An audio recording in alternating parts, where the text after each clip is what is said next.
Bem-vindos ao Muito Além do Gesso, o podcast da ortopedia.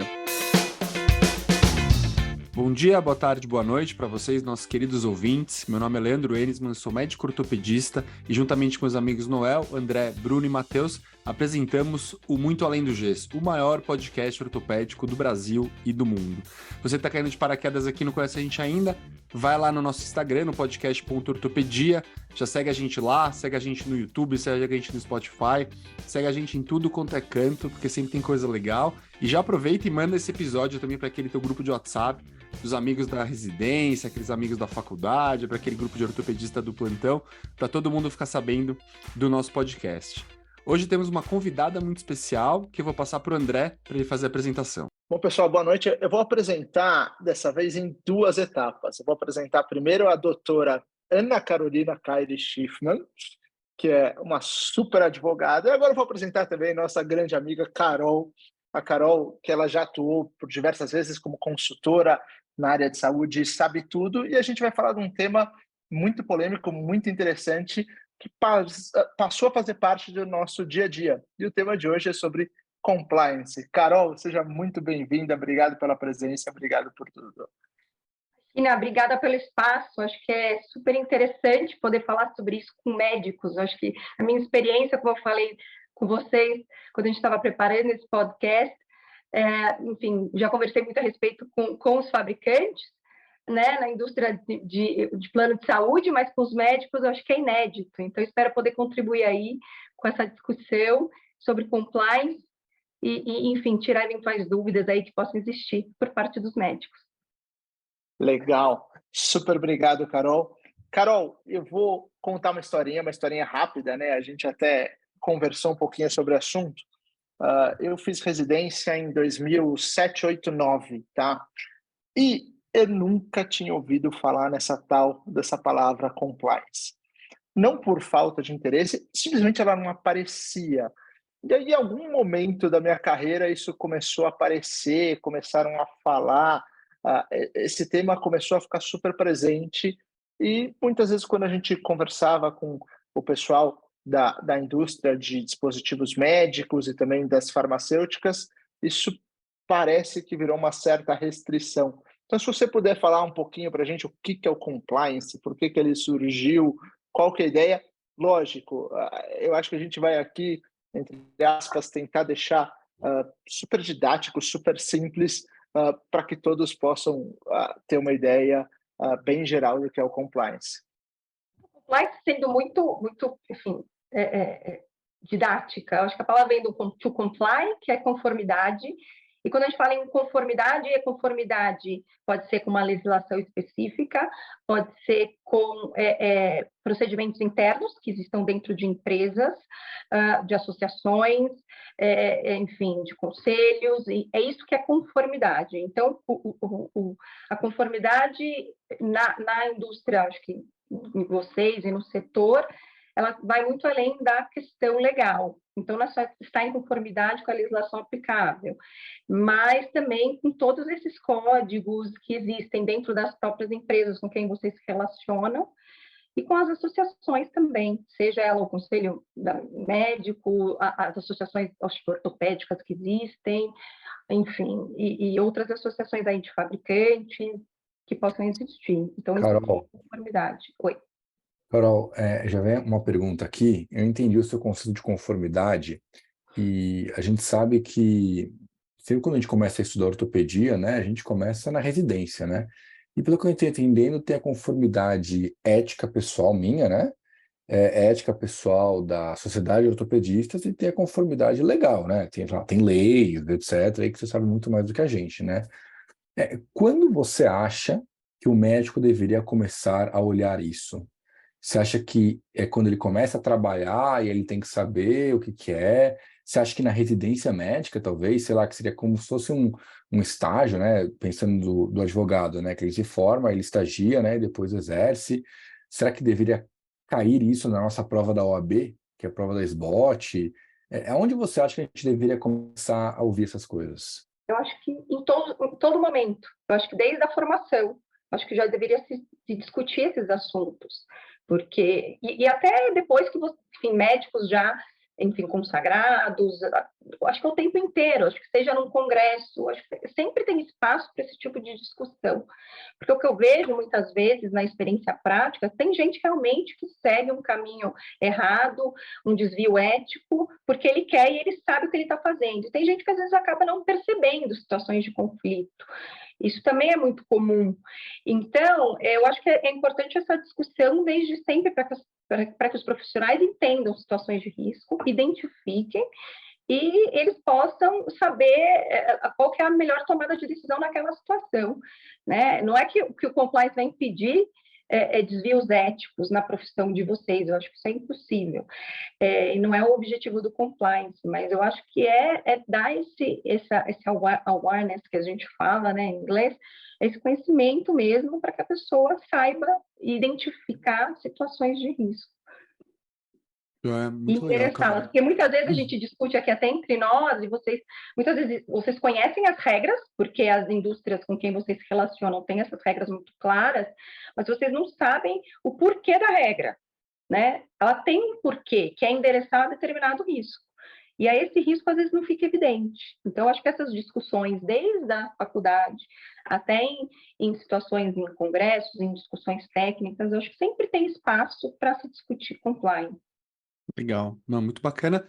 E aí eu vou falar que, na verdade, Carol, eu fico na dúvida se a gente sabe ou não sabe. Então eu pensei aqui em a gente começar com uns exemplos bem claros para os nossos ouvintes de o que pode e o que não pode, ou se é assim escrito tão claro, se também não é. Por exemplo, o médico está atendendo uma clínica, chega um representante de uma farmacêutica e dá uma caneta para ele. Ou se não, a empresa farmacêutica vai lá e chama o doutor André para dar uma aula e eles estão pagando o jantar para eu ir lá assistir a aula dele. Essas coisas são muito do dia a dia da ortopedia. Isso pode ou não pode, ou veja bem? O jantar é aonde? Numa churrascaria? É no self-service? Seja um pouco mais Eu direto. acho que, na minha opinião, não importa onde é o jantar. Eu vou explicar por quê. Porque qual que é o objetivo, enfim, acho que qual que é o papel dessas indústrias nesse relacionamento?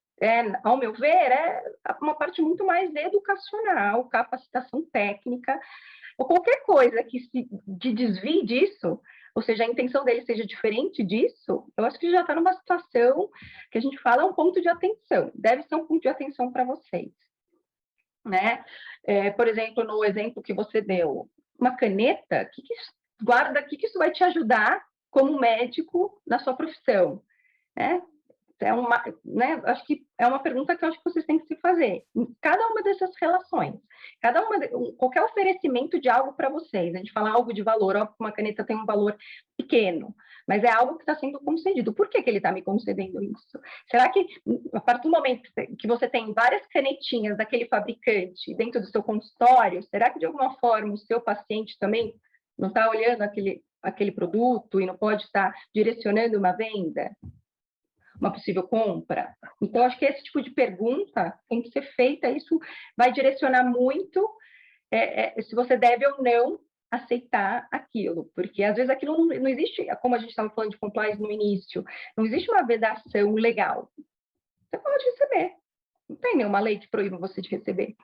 Mas, já adiantando, eu não sei, aí até uma pergunta que eu faço para vocês, o quanto que vocês conhecem os códigos de conduta, por exemplo, da ABMED, Advamed, eu não sei se vocês já ouviram falar nesses códigos.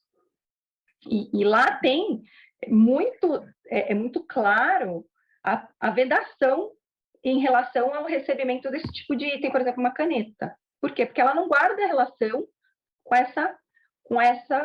enfim, esse lado educacional que deveria ser o norte dos fabricantes, né? Então, lá tem, por exemplo, nesse exemplo está lá escrito, mas isso é uma vedação que as empresas que são membros, que são signatárias desse código, elas não podem oferecer para vocês médicos. Não é uma vedação para você, é uma vedação para eles, né?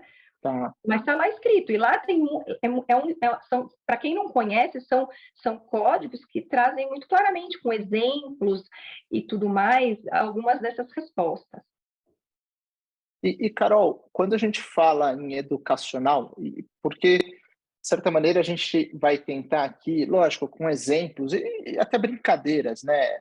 estabelecer alguns limites. E eu acho que essa pergunta, essa indagação que você colocou, poucos médicos fazem, tá? E eu vou dar aqui um exemplo muito claro.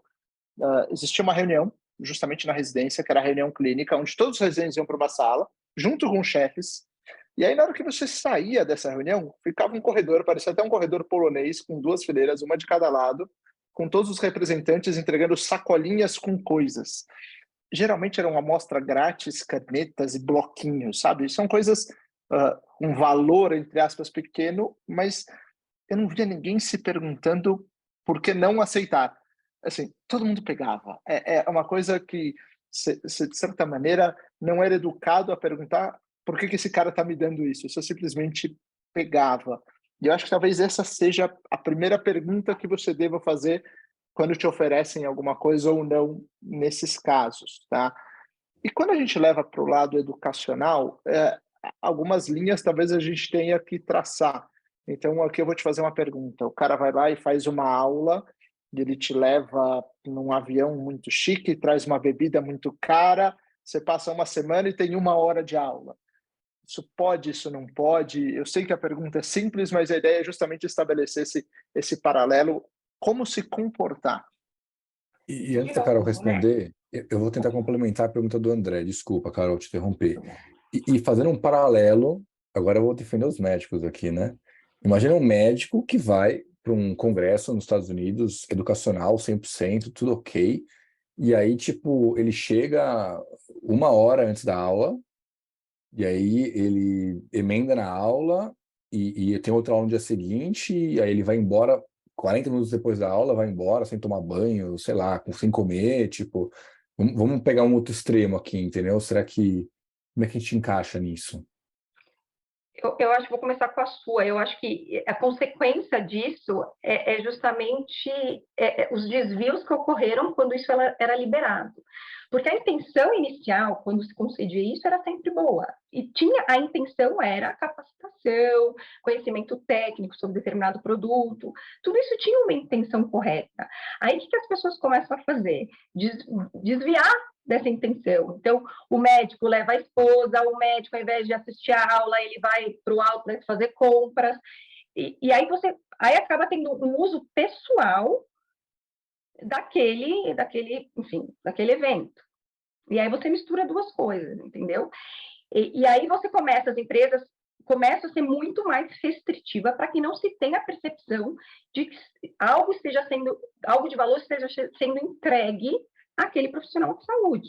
Então, você vai chegar 1 hora antes, vai assistir o evento, vai embora 1 hora depois, para você não ter espaço para o médico ir até o outlet e alguém amanhã falar que, enfim, ou então que ele foi num restaurante, que aquilo foi pago pela empresa. Então, acho que são abusos que foram cometidos ao longo dos anos, quando inicialmente era uma intenção correta, e que aí você tem que fazer uma restrição, porque é uma questão também de apetite ao risco do programa de compliance das empresas. Eu não quero. Eu já tive muitos problemas relacionados a isso, então a gente eu quero risco zero, né? Risco zero. Risco zero é o cara chegar lá 40 minutos antes para dar tempo dele tomar um banho, trocar de roupa e descer para o evento que é no mesmo prédio, e depois fazer a mesma coisa antes de ir embora, fechar a mala e ir embora. Eu não sei se eu respondi as duas. A minha respondeu. E eu acho que um conceito muito legal é esse conceito da percepção. O que você está transparecendo, além da essência do evento, né? Acho que isso é muito bacana. Assim, é um pouco isso. A gente fala muito no compliance as perguntas que você tem que fazer, né? Quando você está numa situação dessa, em que você entende que um potencial conflito possa existir, né? Eu devo, eu posso e eu quero, né? Então, eu devo fazer isso, né? Isso é permitido, isso é permitido? E o que vai acontecer se isso se tornar público? Isso pode dar alguma aparência de impropriedade? Então, são perguntas que né, na hora que enfim, existe esse oferecimento né, de algum fabricante, enfim, de devices, ou, enfim, mesmo de esse relacionamento com esses representantes, é isso, né? Qual que é a intenção por trás disso? Eu devo receber? Isso é um benefício para o meu paciente? Só de alguma forma, porque no final das contas, como médico, o seu benefício é melhorar a qualidade de vida do seu paciente, ou salvar uma vida, né? Então, esse é o norte. Então, com essa ação, de alguma forma, existe um benefício para o paciente ou só existe um benefício meu, pessoal, e do fabricante? Né? Então, por exemplo, um vinho, aí, tudo, se você parar para pensar com todos esses exemplos que vocês trouxeram, né? Um vinho, qual que é o benefício? Como é que eu relaciono eu receber um vinho com um benefício para o meu paciente? Fica uma coisa estranha, né? Isso é permitido, até, como eu te falei, legalmente questionável, né? Mas depende. Se você começar a prescrever por conta disso, aí você pode ter uma questão legal mais para frente. Mas em tese, não tem problema nenhum. Tem uma lei que diga que você não pode receber um vinho, né? Mas se isso se tornar público, as pessoas, seus pacientes ficarem sabendo, a comunidade que vocês estão recebendo vinho, chocolate, viagem, vai pegar bem, né? Por mais que talvez vocês nem prescrevam determinados produtos, ou você prescreva realmente o produto dele, porque ele realmente é bom, é o melhor que tem no mercado e é o melhor para o paciente. Mas será que não vai ter uma percepção de conflito? Então, Carol, achei essa frase muito boa, de entender se isso é um benefício para o seu paciente. Eu acho que pode ser uma boa definição alternativa ali do compliance. Gostei então, muito. mas assim, eu estava até pensando aqui uma coisa que eu sempre não tenho uma dificuldade de entender da questão do compliance.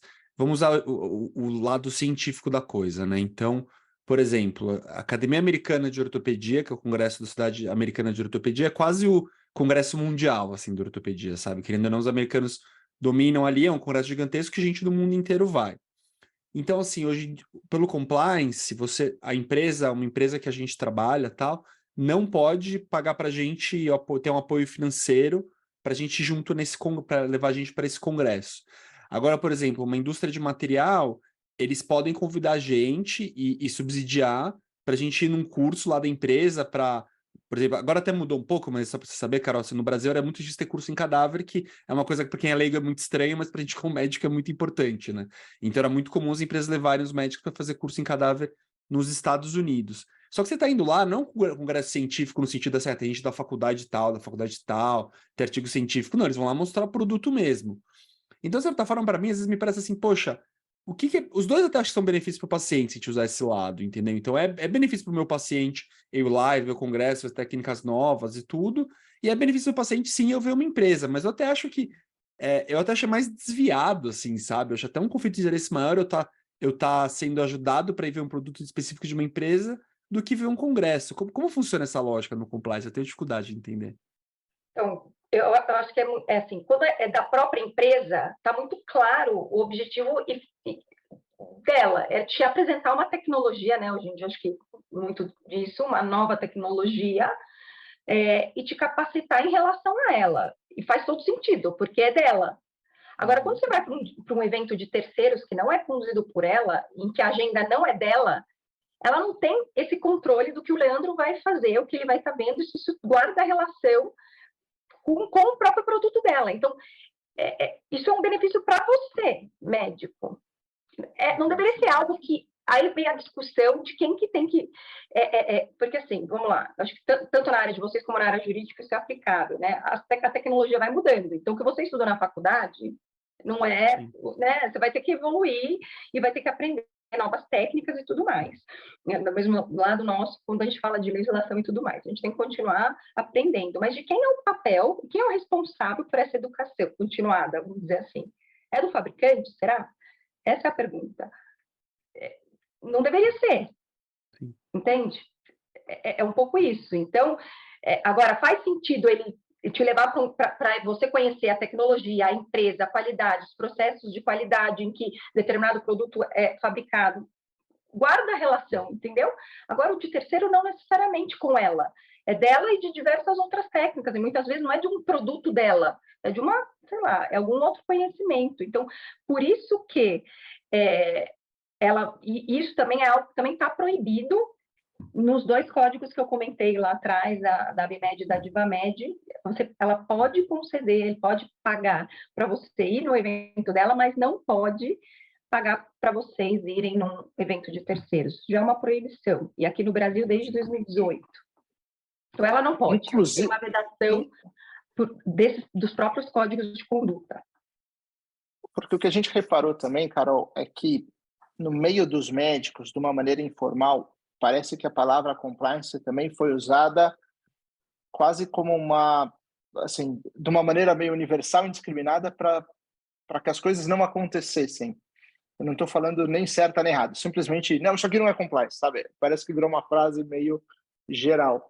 E quando a gente olha para os congressos, e assim, semana passada teve o congresso da Sociedade Brasileira de Ortopedia, que é um congresso muito grande, talvez seja um análogo à Academia Americana, eu acho que foram mais de 3.000 pessoas em Florianópolis para esse congresso. A indústria sempre teve um papel muito importante para financiar o congresso, assim, para pagar essa conta, o que de certa maneira está incluído em todo esse ecossistema. Mas não é o papel dela principal fazer isso, e nem talvez tenha que fazer isso. Pode pagar ou não pode? Pode ter um stand ou não? Qual que é o sim ou não nesse caso? Do fabricante nesses congressos, nesses eventos? Exato, porque o stand é um espaço publicitário. O stand, ele está pagando um espaço para mostrar ali o seu dispositivo ou o seu remédio. Mas aí eu acho que não teria problema, porque é um interesse legítimo. Então, os médicos, que são os usuários dos produtos, ele tem um espaço, da mesma maneira que eles chamam vocês para reuniões, para vocês conhecerem novas tecnologias, ele está usando desse espaço para apresentar essa tecnologia. Ele só mudou o ambiente, mas eu entendo que em princípio existe um interesse legítimo. É justificável. Agora, o que acontece muitas vezes é que acaba tendo patrocínios das empresas a esses congressos, e dentro desses congressos, aí tem um monte de enfim, ações, enfim, entretenimento, jantares, e aí começa de novo o distanciamento de, poxa, esse dinheiro que está sendo dado por essa indústria para incentivar ou para contribuir com a capacitação, com a educação, aí esses congressos acabam tendo, no meio, vamos chamar o show de não sei quem.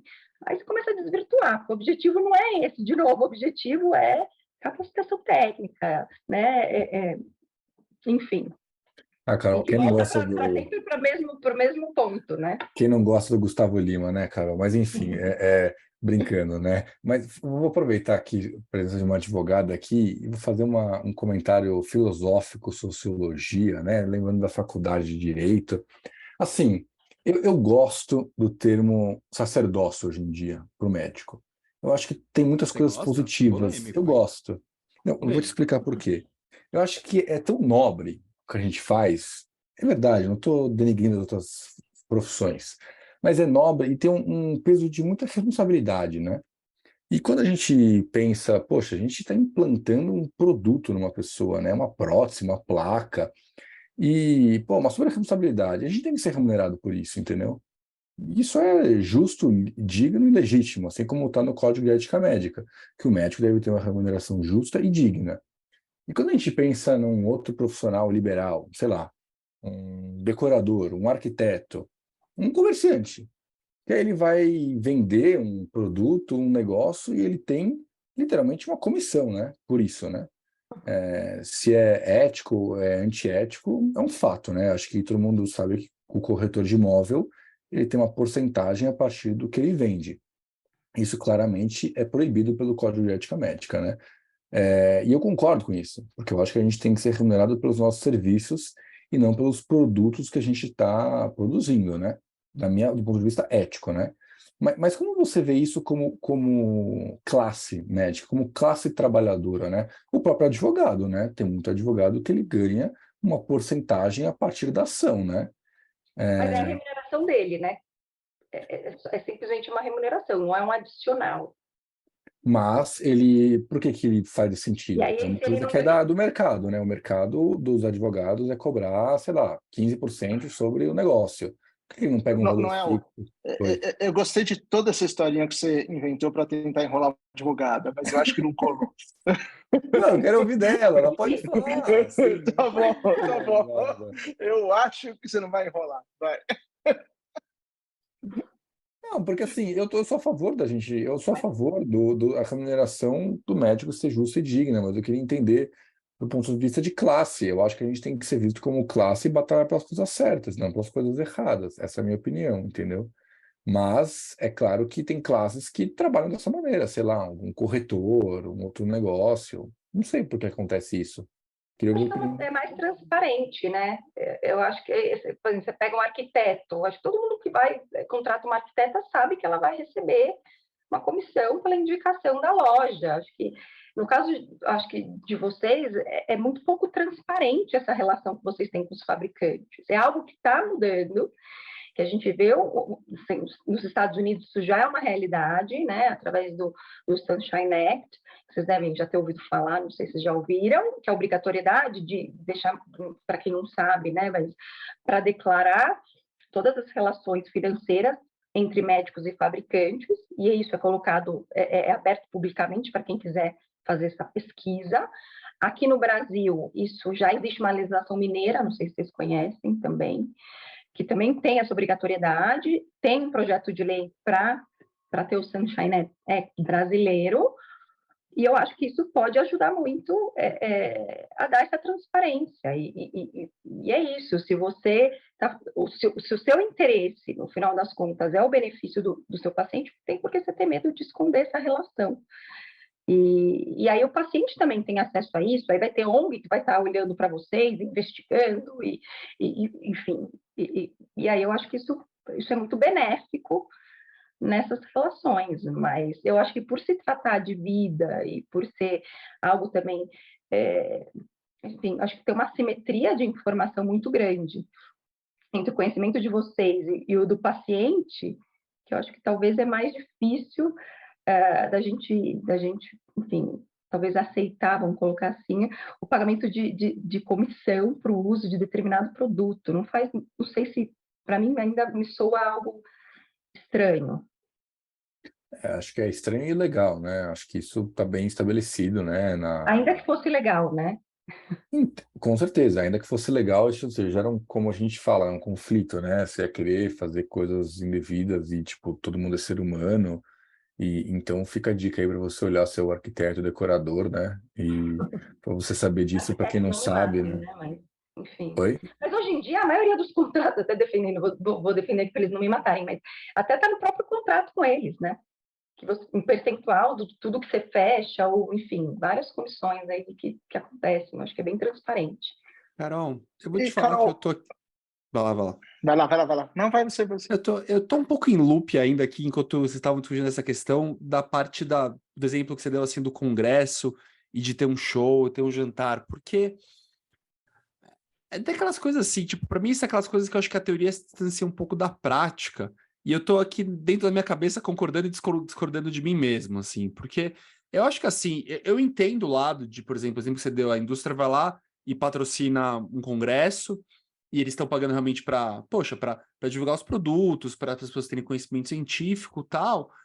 Mas é fato que, assim, poxa, somos humanos todos aqui, né? Então todo mundo está lá num, poxa, como acontece na realidade brasileira, sei lá, você está lá no congresso, tem aquelas pessoas que você fez residência junto, que você não vê há um puta tempo, então tá todo mundo lá. Tem aquele lado social que existe, né? Então você fala, poxa, toda festa, toda empresa, mesmo empresas grandes e multinacionais, o quê?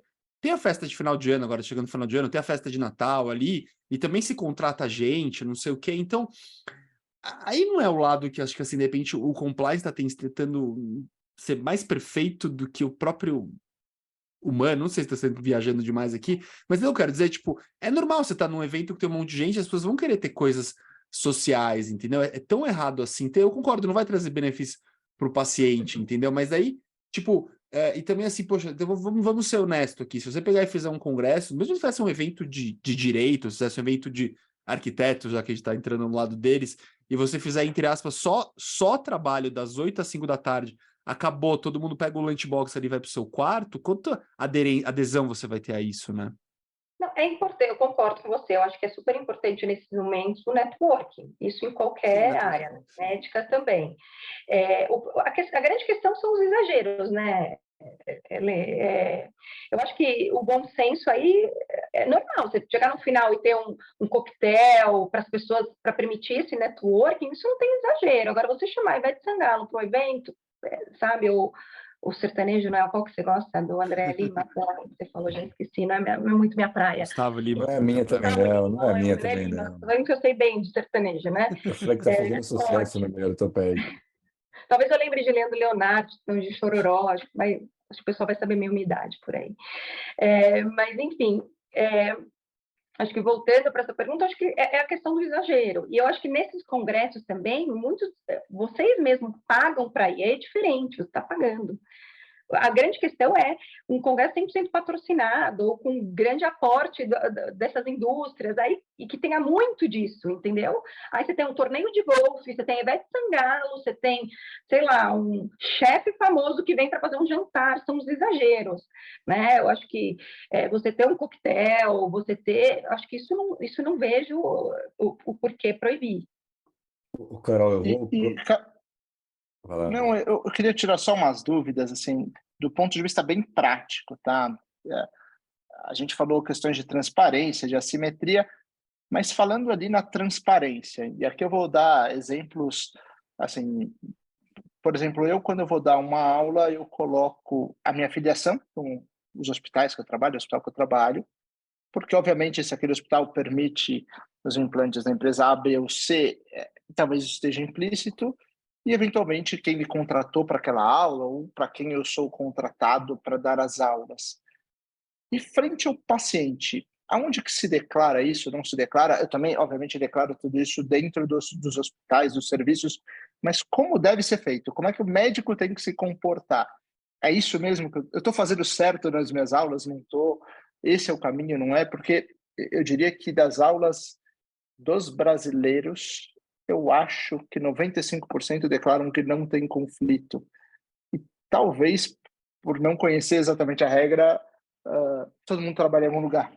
Talvez você tenha que declarar uma outra coisa diferente.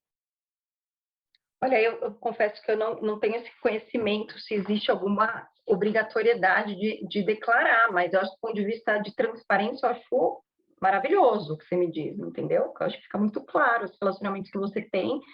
E acho que eu, como paciente, eu ficaria muito feliz se o médico declarasse isso para mim, ou explicasse sobre o porquê que ele escolhe determinado produto, ou não, olha, existem esses no mercado, eu sigo esse caminho, mas eu adoraria, mas talvez eu, como profissional de compliance, não sei se todo mundo... mas eu não vejo o porquê não falar, porque qual que seria o dano, né? Por que alguém não gostaria de ouvir isso? Ele pode não entender por que você está falando isso. Mas, nossa, por que você está falando tudo isso? Mas eu não vejo nenhum prejuízo. Eu acho super interessante. Aí vocês me digam quanto que isso é prática ou não. Mas eu acho super interessante. Eu acho que a gente tem que ver a melhor maneira de fazer isso, né? Não sei como também. Eu acho que falta a ferramenta, né? Eu acho que essa história de sair da residência e ter os caras do medicamento é uma rotina, né? Posso eu, de repente, fazer uma pergunta? Saber se em algum claro. momento vocês recusaram algo por achar que era indevido aquela situação. Vocês já foram abordados e entenderam que aquela situação era uma situação clara de conflito e enfim, tiveram que ter uma reação assim, não quero, obrigado. Eu já tive, mas não foi exatamente nesse sentido. Era um representante de uma indústria que queria almoçar. Eu não quero almoçar, sabe? Era uma coisa que eu entendia que eu não queria aquela conversa, mas que eu achava muito estranho o tema almoço. Parecia um almoço muito... Não era um evento ortopédico, não era um monte de gente, não eram os residentes, era simplesmente um almoço. Então, realmente eu fugi desse evento. Eu achei que não podia agregar. Assim, uma coisa que me incomodava, assim, e tinha um lugar que eu trabalhava antes que tinha muita visita de representante, assim, e não é que era pelo conflito, mas era uma coisa muito, muito constante, assim, sabe? Esse modelo até da indústria farmacêutica é meio complicado de visita, assim, né? Porque tem uma coisa, alguém chega lá e quer te explicar o negócio, e você fala, cara, tipo, desculpa, mas eu acho que eu sei mais do que você, entendeu? Mas ao mesmo tempo, acho que tem muita gente que, de certa forma, confia muito nos panfletos ali que vem, entendeu? Então, eu sempre me incomodei muito com esse modelo de você receber a pessoa, ficar ouvindo o que ela tá falando, e daí no final tem aquela assim, posso contar com você, doutor? Você fala, cara, contar comigo o quê, entendeu? Que frase, que essa frase quer dizer, entendeu? É muito complicado, assim, eu acho bem difícil. Eu vou comentar sobre essa figura que o Leandro falou, que é a figura do representante, né? Que acho que todo médico que atua na assistência tem muito contato com esses representantes de medicamento, tudo. E eu acho que esse diálogo não é feito de uma maneira, que nem o Leandro falou, tipo, esse posso contar com você, mas por outro lado, você tem que dar pelo menos uma abertura de comunicação, porque eu lembro que nesse mesmo lugar que eu já trabalhei também, algumas clínicas, sei lá, esses profissionais eram super maltratados, entendeu? Pelo médico, tipo, tem gente que é mal educada, que, sabe, o cara tá trabalhando também, entendeu? Ah, é antiquado, não é moderno, não é atrativo, mas, putz, eu lembro que eu olhava às vezes e a pessoa, sei lá, ficava horas esperando para poder falar com o médico. Aí eu olhava aquilo e falava, não, pelo amor de Deus, entra aí, me fala aí o seu produto, porque você tá 2 horas esperando na minha porta, desculpa, sabe? E aí, tipo, a pessoa ficava, nossa, muito obrigado, nossa, você não tem noção como o pessoal é grosso. Eu ficava, nossa, eu ficava tão constrangido, sabe? Uma questão de humanidade também, né? Uma vez eu vi isso de um médico mais experiente, ele me falou, lógico, os caras vão falar, pode contar com você meio que não responde, mas só do Leandro ter ouvido essa frase significa que ele ouviu a pessoa falar, entendeu? Então a gente tem que lembrar que ele também, sei lá, dá a oportunidade da Não, pessoa sim, sim, falar, né? lógico, nunca fui mal Sim, educado, também não gostava, tentava não deixar esperando, entendeu? Mas é uma coisa, o que sempre me incomodou, sempre falar para as pessoas assim, se quer me visitar, me manda mensagem e vamos marcar um horário para conversar, então, você gosta de aparecer no meio, sei lá, às vezes você tá lá mega atendendo, assim, tipo, e pô, eu sou um cara que tento muito manter o horário das minhas consultas, daí, tipo, eu não quero parar para atrasar minha consulta porque eu vou falar com alguém que não marcou comigo, entendeu? Então, assim, puta, eu gosto de fazer a coisa marcada, assim, vamos trocar uma ideia direito, entendeu? Tipo, sei lá, eu acho estranho Eu esse acho, sistema.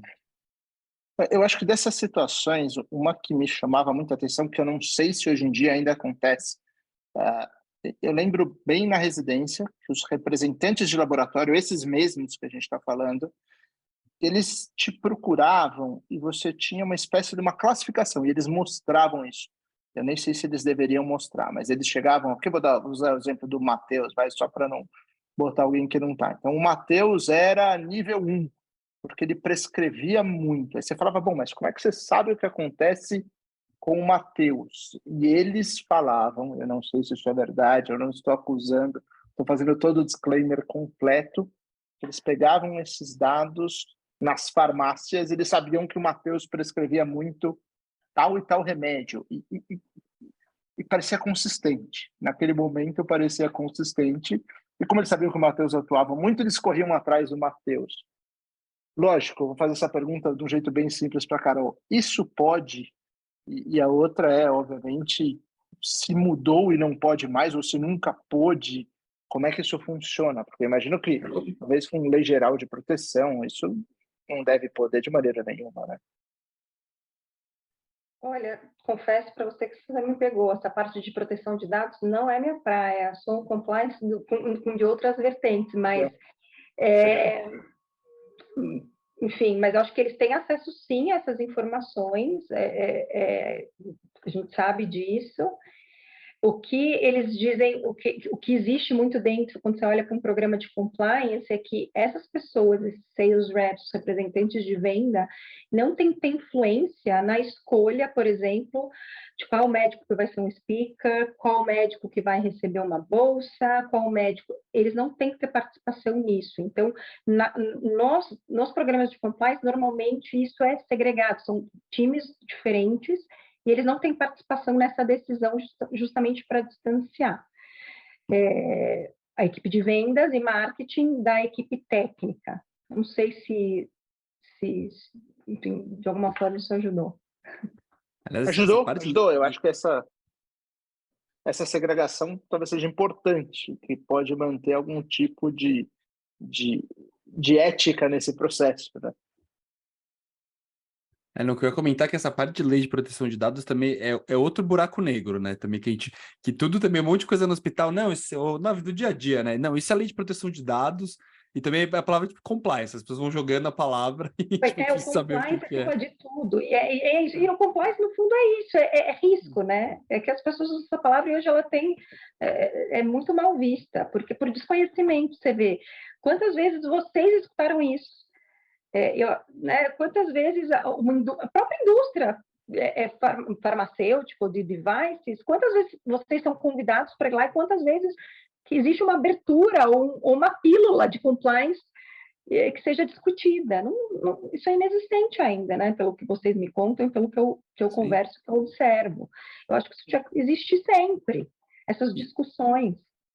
E é interessante que você falou agora, Carol, que eu acho que as próprias empresas, né? Porque a gente tem contato, às vezes, quando a gente está participando, a gente participa da organização de congresso, que tem contato com as empresas e tal, e daí quando você pergunta, as pessoas não sei, tem que ver com compliance, porque a impressão que dá é que realmente ninguém sabe, né? Todo mundo, a própria empresa também fica confusa, né?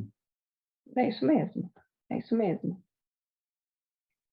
É que são profissionais muito separados, né? Parece que é o xerife da empresa, né? Não deveria... Mas isso aí também, eu acho que é um pouco do perfil do compliance officer, que muitas empresas, acho que, aí vem muito da questão americana, policialesca, elas querem colocar medo, eu acho que, enfim, não é a forma que eu encaro esse profissional. O profissional de compliance é um profissional que ele tem, a gente tem que identificar esses riscos, alguém lá dentro tem que estar olhando para risco, avaliando o risco, implementando medidas para mitigar risco, mas eu acho que a gente tem que conviver com determinados riscos. Né? E eu acho que você tem que conscientizar as pessoas disso, dos porquês das normas, dos porquês das regras, as pessoas precisam entender isso, e aí ela vai te enxergar de uma forma diferente, não como uma pessoa do não, né? Mas, ok, acho que isso é o que vocês falaram, esse distanciamento também dentro da empresa e do compliance officer com o sales rep, com o pessoal de ponto, o pessoal que tem relacionamento com vocês. Acho que isso tem que ser muito mais integrado, discutido. Ele falou, não, mas a gente precisa dessa educação, tá? Então vamos ver como que a gente consegue fazer. Olha, mas eu acho que isso seria muito rico se existisse uma troca maior.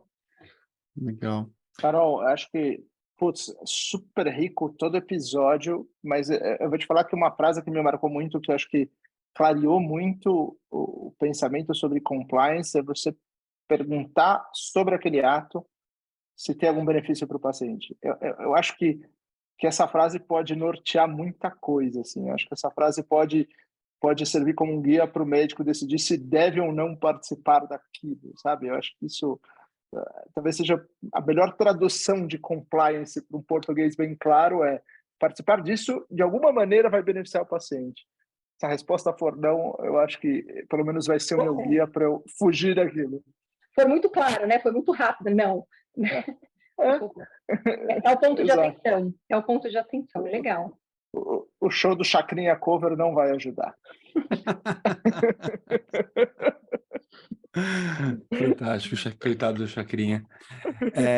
Muito legal, muito bacana. E agora a gente vai para uma parte aqui do episódio onde a gente pede para o nosso convidado, nossa convidada, estamos pegando a Carol aqui de surpresa, para fazer uma indicação de um livro, de um podcast, de um filme. E para dar tempo dela pensar, a gente vai começar com as indicações aqui do nosso time. Então, André, vai lá que eu sei que você tem.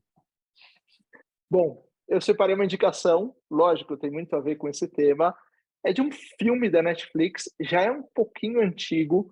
Eu fui caçar aqui o nome dele em português, que é Operação Enganosa, em inglês, The Bleeding Edge, que eu acho que ele cita alguns exemplos, é super relacionado ao compliance. Eu acho que tem algumas coisas da força que a indústria tem em fazer com que alguns procedimentos sejam mais realizados. Eu acho que vale bastante a pena. Vou até checar se ainda está no Netflix. Sacanagem, porque essa é a minha dica, hein? Você roubou a minha dica. Roubei? Roubou, total minha dica. Quem sabe faz ao vivo. Tá aqui, tá anotado. Eu falei pro pessoal ler, que é super interessante assistir, e está funcionando, porque eu entrei para ver se estava funcionando. Está funcionando? Tá. Show. Então é nossa, também é da Carol. Você já tem uma surpresa, e o André roubou minha dica, então essa é uma dica compartilhada. Aí é sacanagem, justo. Justo. Bem, a minha indicação, ela é aproveitando o clima de Copa do Mundo e compliance, é um seriado que está na Netflix, que é FIFA, né? FIFA Corruption, alguma coisa assim, que conta um pouquinho sobre a FIFA. Então eu não vou dar mais nenhum spoiler, porque é super interessante. Qualquer teoria conspiratória que você tem, dá uma olhada no documentário, que você vai obter uma resposta dela. Vai lá, Matheus. Eu não tenho uma indicação, não tem a ver com esse episódio não, mas eu queria tentar fazer uma profecia. Brasil ganhando de 2-1 da Inglaterra na final da Copa. Esse episódio saiu um pouco depois do que da final da Copa, mas torci aí, vamos ver. Tomara que dê certo. Gostei. Boa. Brasil Hexa, vamos ver, né? Vamos lá. Carol, super obrigado, ficou muito legal o episódio. Não vou te pedir dica, então já foi em conjunto com a do André. E antes de acabar, vou só abrir o microfone aqui para você fazer algum comentário final, alguma coisa. Fica à vontade, o microfone é seu e depois a gente já encerra. Legal, gente, eu queria só agradecer a oportunidade, eu acho que a discussão super rica também para a gente pensar, como eu disse, foi super legal discutir, debater com os médicos, eu acho que, quem sabe, esse seja o primeiro de muitas discussões que vão ter dentro de congressos e que a gente possa discutir isso num âmbito maior, e eu estou à disposição dos ouvintes aí do podcast, é assim que fala, ouvintes, então peço que é meu primeiro podcast, e qualquer dúvida, discussão, ou que eu possa contribuir, a gente pode, enfim, entrar em contato aí e que a gente conversa, esclarece e discute. Legal. Show. Muito obrigado, Carol. Obrigado a você que está aqui ouvindo a gente, assistindo a gente, seguindo a gente. Não se esqueça de seguir a gente no teu agregador de podcast, lá no Instagram, no YouTube. E em breve a gente se vê de novo com mais um podcast, com mais um convidado, uma convidada muito especial para a gente seguir conhecendo aqui o mundo da ortopedia. Um grande abraço e até a próxima.